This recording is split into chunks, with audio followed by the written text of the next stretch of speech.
जिन लोगों को उठते बैठते कमर में दर्द होती है, घुटनों या जोड़ों में दर्द रहता है, इसके अलावा कड़ल्ले पड़ती हैं, उठना बैठना मुश्किल हो जाता है, तो उनके लिए एक ऐसी हेल्दी रेसिपी बताने जा रही हूँ जिसको इस्तेमाल से इंशाल्लाह आपके तमाम दर्द ठीक हो जाएंगे। इसके लिए सबसे पहले 1.5 गिलास यहाँ पे दूध का ले लेना है और दूध को सबसे पहले हमने पका लेना है 5 से 7 मिनट के लिए। जब दूध अच्छे से बॉयल हो जाएगा, पकना शुरू हो जाएगा, फिर हम इसके अंदर 1/3 कप चनों का ऐड कर देंगे। 2 गिलास के हिसाब से मैं आपको ये रेसिपी देने जा रही हूँ। 5 से 7 अदद इसमें खजूरें ऐड कर देंगे और 5 से 7 अदद ही हम इसमें बादाम डाल देंगे और इतनी ही क्वांटिटी में हम इसमें काजू शामिल कर देंगे, 5 से 7 अदद।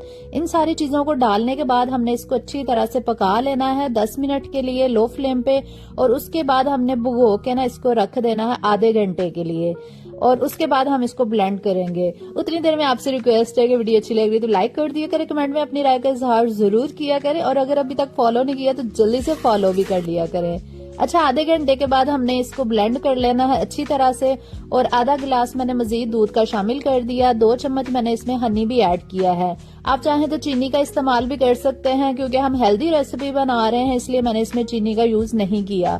तो इसको अच्छे से ब्लेंड करके हम इसको निकाल लेंगे। 2 गिलास की रेसिपी मैंने आपके साथ शेयर की है। अगर आपने 1 गिलास बनाना है तो उस हिसाब से आप क्वांटिटी को एडजस्ट कर लीजिएगा। ये बहुत ही मजेदार और हेल्दी रेसिपी बनके तैयार होती है। इंशाल्लाह इसके इस्तेमाल से आपको चंद दिनों में ही अफाका महसूस होगा। आपके घुटनों, जोड़ों, कमर के दर्द बिल्कुल ठीक हो जाएंगे, स्पेशली खवातीन के लिए। वीडियो को जरूर शेयर कर दीजिएगा।